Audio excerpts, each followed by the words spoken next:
Artigo 5º da Constituição Federal de 88, Direitos e Deveres Individuais.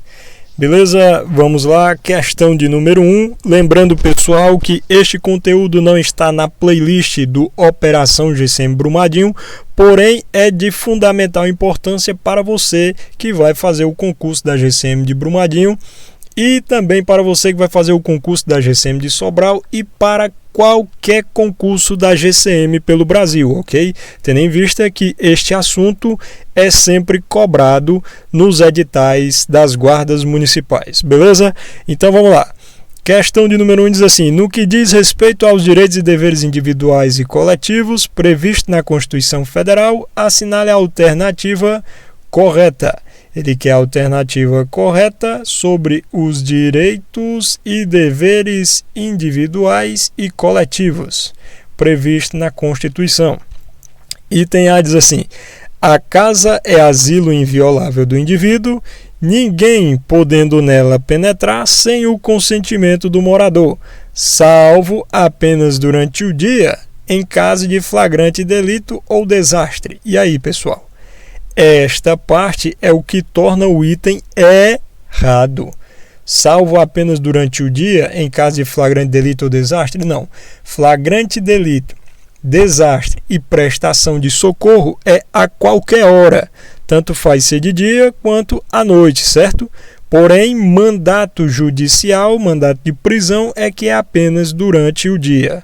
Então, o gabarito da questão já não pode ser o item A. Item B, é livre a manifestação do pensamento, sendo permitido o anonimato em situações excepcionais de segurança pública? Errado.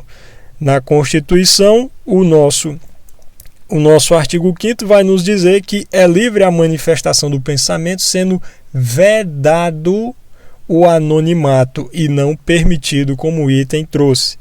Então, o item B também não pode ser. O item C diz: é plena a liberdade de associação para fins lícitos, ok? Inclusive a de caráter paramilitar. Errado. Errado, porque a associação, você se reunir, ter uma associação para fins lícitos é permitido. Agora, você montar uma associação com caráter paramilitar, o que é um caráter paramilitar? É quando você tem um grupo com farda, com fardamento, com armamento, com ordem unida.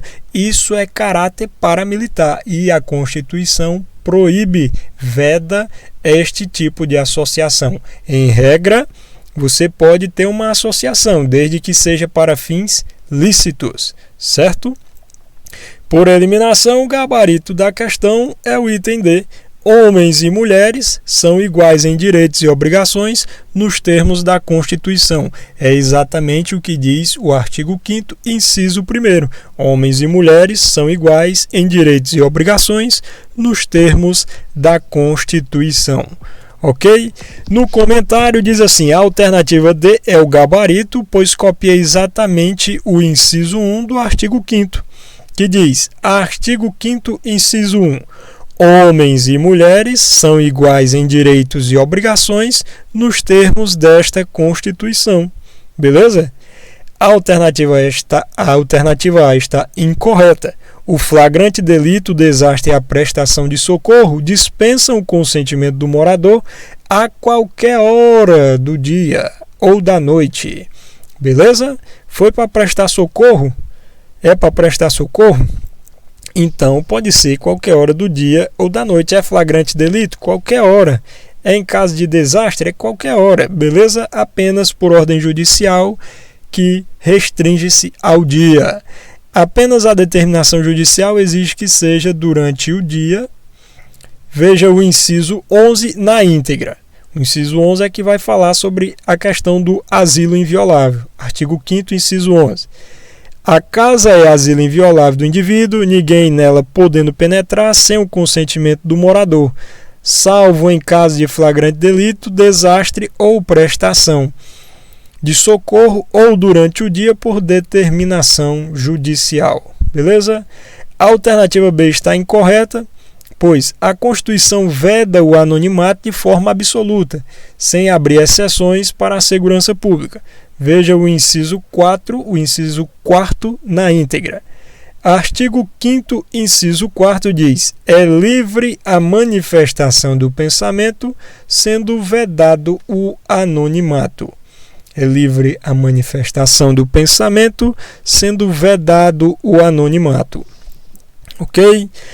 A alternativa C está incorreta. A criação ou funcionamento de associação de caráter paramilitar, organizações civis com estruturas e armas similares às militares, é expressamente proibida. Veja o inciso 17 na íntegra. Artigo 5º, inciso 17.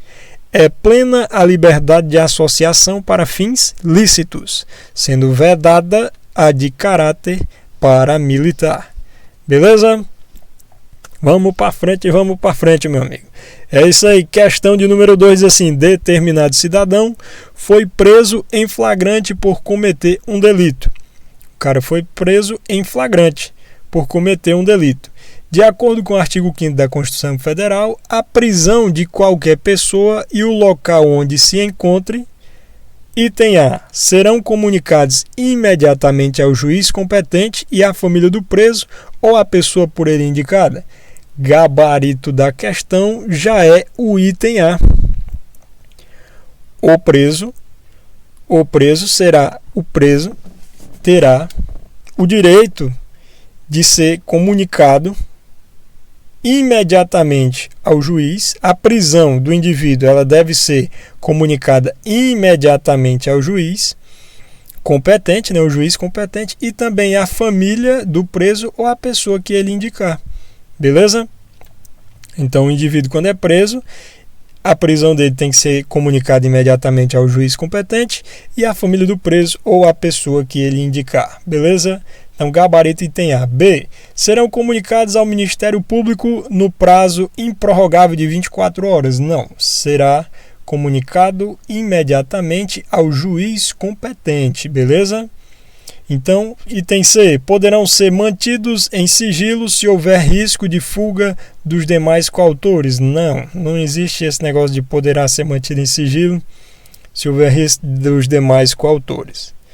Item D. Serão comunicados ao delegado-geral da polícia em até 48 horas. Negativo. É imediatamente até o juiz e a família do preso, a pessoa que ele indicar. Ok? Comentário. Diz assim: a alternativa A é o gabarito.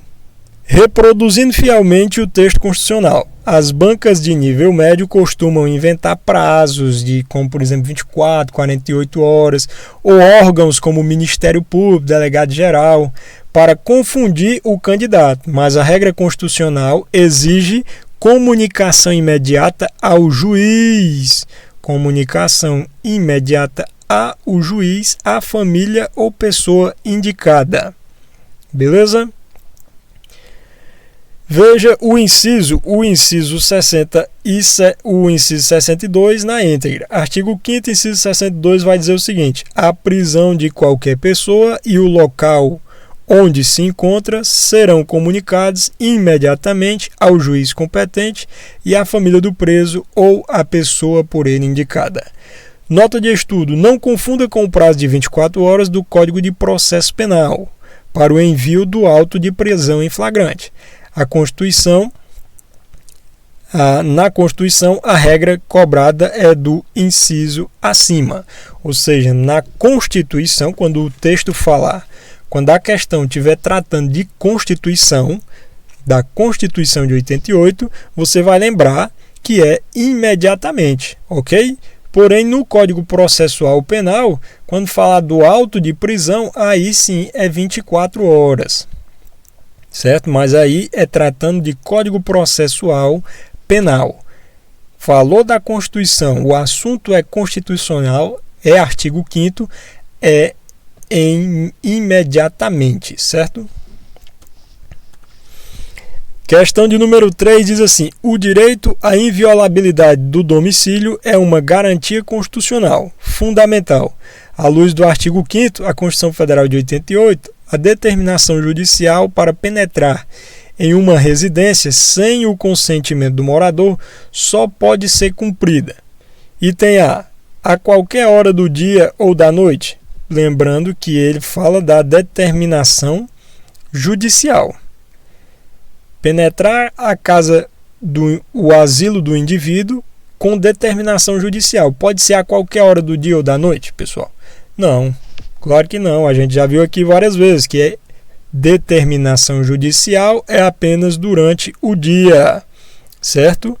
Porém, prestação de socorro, desastre ou flagrante delito, aí é a qualquer hora, beleza? B, durante o dia, já é o gabarito. Gabarito da questão, item B, que fala durante o dia, determinação judicial para penetrar o asilo do indivíduo apenas durante o dia. C diz somente nos dias úteis. Ixi, Maria, é aí que não tem nada a ver, né? D, durante a noite, desde que acompanhado por autoridade policial, muito menos. Gabarito, item B. Comentários assim, a alternativa B é o gabarito. Esta é uma das pegadinhas mais clássicas em concursos públicos, então fique de olho aí você, na sua banca, certo? E de guarda municipal. O examinador tenta confundir as 4 exceções do domicílio. O inciso 11 deve ser memorizado integralmente, então memorize, certo, pessoal? Tem coisas que a gente aprende e tem coisas que a gente tem que decorar mesmo para concurso público, beleza? E você, repetindo várias vezes, é o que vai ajudar você a decorar, a fixar. Beleza? Artigo 5º, inciso 11, diz assim: a casa é asilo inviolável do indivíduo, ninguém nela podendo penetrar sem o consentimento do morador, salvo em caso de flagrante delito ou desastre, ou prestação, ou para prestar socorro, ou durante o dia por determinação judicial. Analisando as situações, lembra disso, ó, sem o consentimento mais dia. Se for sem o consentimento e ainda for de dia, só flagrante delito, desastre, socorro ou ordem judicial. Você vai lembrar disso. É sem o consentimento e é de dia, pronto, vale tanto flagrante, desastre, socorro ou ordem judicial. Sem o consentimento mais noite, ou seja, é sem o consentimento e é noite, apenas flagrante delito ou socorro. Ordem judicial não pode ser cumprida à noite. Beleza? Então anota isso aí no seu caderno, beleza? Sem o consentimento mais o dia, pode ser qualquer um. Sem o consentimento mais o dia, pode ser qualquer um. Tanto o flagrante, quanto o desastre, quanto o socorro, quanto a ordem judicial. Agora, sem o consentimento e à noite, você retira a ordem judicial, certo? Beleza? Questão de número 4 diz assim: no que tange aos remédios constitucionais previstos no artigo 5º, a Carta Magna assinale a alternativa que indica o instrumento correto para assegurar o conhecimento de informações. Ele quer um instrumento correto para assegurar o conhecimento de informações relativas à pessoa do impetrante. Muito importante essa parte da questão. Constantes de registro ou bancos de dados de entidades governamentais ou de caráter público. Então ele quer o instrumento que garante ao indivíduo o direito de ter acesso a dados, a informações da própria pessoa que está querendo essa informação, né, o próprio chamado impetrante, né, ele quer um direito, ele quer acesso a uma informação que está ou em entidades governamentais ou de caráter público. Então, existe um instrumento que me dá o direito, né, de ter acesso a informações pessoais minhas, as informações pessoais, as minhas informações. Eu não posso pedir informações de terceiro, são as minhas informações em entidades governamentais, em órgãos públicos, beleza? E quem é que vai, qual é o instrumento que vai garantir isso? Ele está falando aqui dos remédios constitucionais. Todos esses itens aqui, ó, são remédios constitucionais. Só que qual é o remédio constitucional que vai garantir o meu acesso a informações públicas sobre mim? informações públicas sobre a pessoa do impetrante. É o mandato de segurança? É o habeas corpus? É o habeas data? Ou é o mandato de injunção? E aí, pessoal? Gabarito da questão é habeas data, certo? Gabarito item C. O habeas data é um remédio constitucional para você ter acesso para o impetrante. Novamente, quem vai ter acesso à informação, quem pode pedir o habeas data, é a própria pessoa interessada na informação e cuja informação é relacionada a ela, certo? Não pode chegar para pedir informação sobre terceiro, certo? Então, o habeas data é o direito, é o remédio constitucional que vai garantir a você, a mim e a qualquer brasileiro ou estrangeiro residente no país, né, o direito a ter acesso a informações públicas, beleza? Sobre mim ou sobre você, né, sobre a própria pessoa que está impetrando, ok? Mandato de segurança. O que é um mandato de segurança? Mandato de segurança, pessoal, antes de eu falar do mandato de segurança, eu queria falar do habeas corpus. O habeas corpus, ele é para proteger o direito de locomoção, a liberdade do indivíduo. Então, se o indivíduo tem a sua liberdade interrompida de maneira ilegal, ele tem o direito de entrar com o habeas corpus. É o remédio constitucional que garante a liberdade do indivíduo, beleza? Já o habeas data, novamente, é o remédio constitucional que vai garantir o acesso a informações sobre o indivíduo, sobre o impetrante, beleza? Então, o mandato de segurança, ele é exatamente para quando não há espaço para o habeas corpus e nem para o habeas data. Quando o habeas corpus e habeas data não coube, você entra com o mandato de segurança, entendeu? Então, o mandato de segurança é para amparar direito líquido e certo, é para obter direito líquido e certo, não amparado por habeas corpus ou habeas data, ok? Mandato de segurança é para garantir um direito líquido e certo, não amparado por habeas corpus ou habeas data. Então, não deu para entrar com habeas corpus, não deu para entrar com habeas data, você entra com mandato de segurança. Mandato de injunção. Mandato de injunção, você vai lembrar. Injunção, você vai fazer a rima. Buraco na Constituição.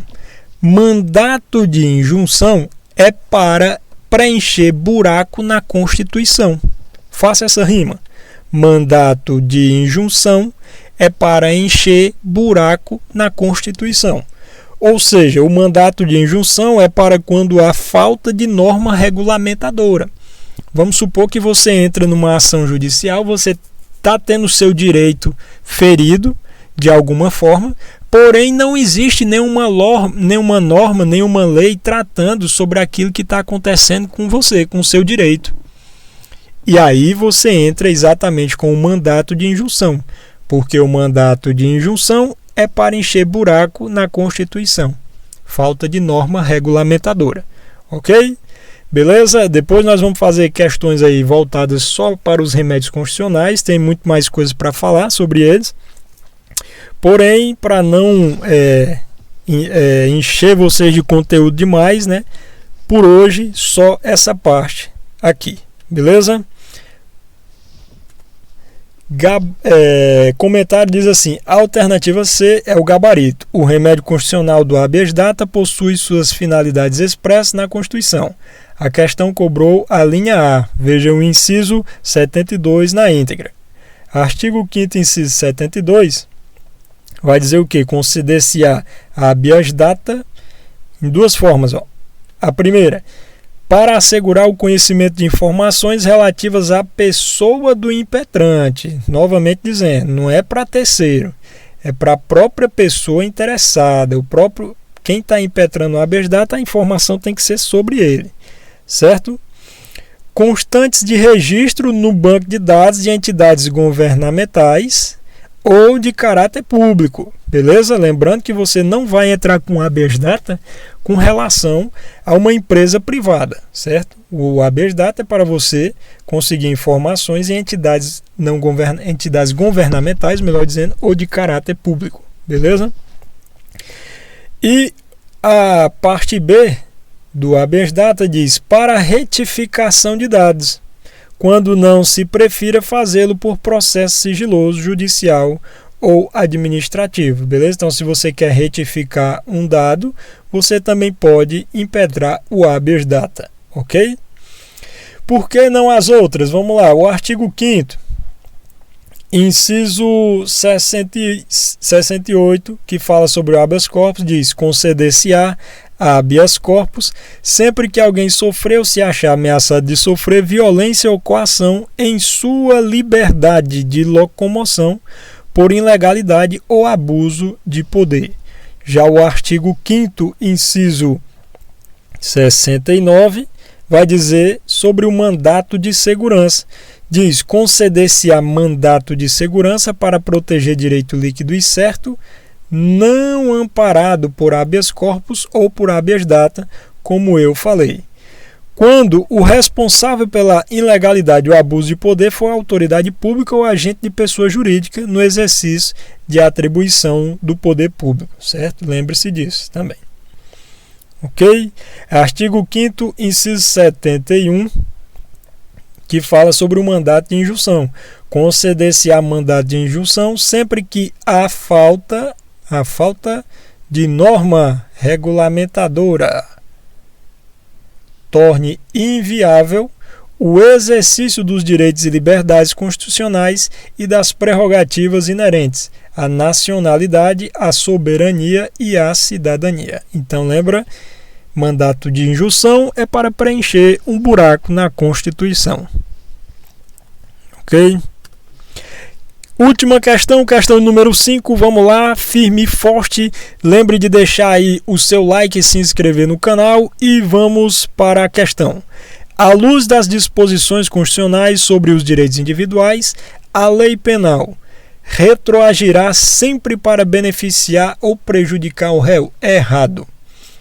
A lei penal, ela não retroage para prejudicar o réu, apenas para beneficiar, certo? Não retroagirá salvo para beneficiar o réu. Ok, gabarito da questão já é o item B, porque a lei pode retroagir só se for para beneficiar um réu, certo? Retroagirá em qualquer hipótese? É errado, porque se for para prejudicar o réu não vai retroagir, e nunca retroagirá, pois o ato jurídico perfeito deve ser sempre respeitado? É errado. Certo? O ato jurídico perfeito ele deve sim ser sempre respeitado, porém essa questão de retroagir para beneficiar o réu, ele não prejudica o ato jurídico perfeito, beleza? Então o gabarito da questão é o item B. Eu gostaria de dar um exemplo aqui, ó. O que é isso da lei só retroagir se for para beneficiar o réu? Vamos supor que o indivíduo é preso e ele pega 5 anos de prisão. Só que a lei, aí existe uma mudança na lei, e a lei pega e baixa para 3. Esse indivíduo que recebeu essa pena de 5 anos, recebendo a de 3, ele está sendo beneficiado. Então, esse ato de retroceder beneficia esse indivíduo. Então, pode ser aplicado a ele. Porém, se fosse o contrário, o indivíduo fosse preso com essa mesma pena de 5 anos, de repente tivesse uma lei, e essa lei aumentasse a pena daquele crime praticado por aquele indivíduo para 10 anos, esta nova lei não poderia alcançar esse indivíduo. Por quê? Porque a lei só pode retroagir, ela só pode voltar atrás se for para beneficiar o réu. Voltar atrás depois que o indivíduo já foi julgado, não pode. Beleza? A lei não pode voltar atrás, só se for para beneficiar o réu. Ok, beleza? Então o comentário diz assim: a alternativa B é o gabarito. A regra geral do ordenamento jurídico brasileiro é que a lei do tempo do crime rege o fato. a irretroatividade. Contudo, o direito penal abre uma única exceção de base constitucional. Se uma nova lei for mais favorável, que eu acabei de falar, ou se uma nova lei for mais favorável, ou seja, benéfica ao réu, ela deve voltar no tempo para alcançá-la, ok? No inciso 40, na íntegra vai dizer, artigo 5º, inciso 40, diz assim, a lei penal não retroagirá salvo para beneficiar o réu, ok? Nota de complemento para a alternativa D. Embora o ato jurídico perfeito, que eu acabei de falar também, seja protegido pela Constituição, ele fica em outro inciso e não anula a exceção da lei penal de retroagir, beleza? Então, artigo 5º, inciso 36 é que vai mostrar claramente, a lei não prejudicará o direito adquirido, o ato jurídico perfeito e a coisa julgada.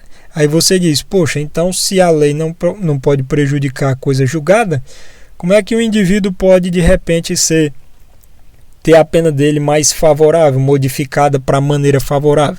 Este inciso não vai alterar a retroatividade da lei, certo? A Constituição vê isso como pontos diferentes, beleza? Então, pessoal, no mais é isso. Eu peço que por gentileza se inscreva no canal, deixe o joinha. Até a próxima videoaula. Bons estudos!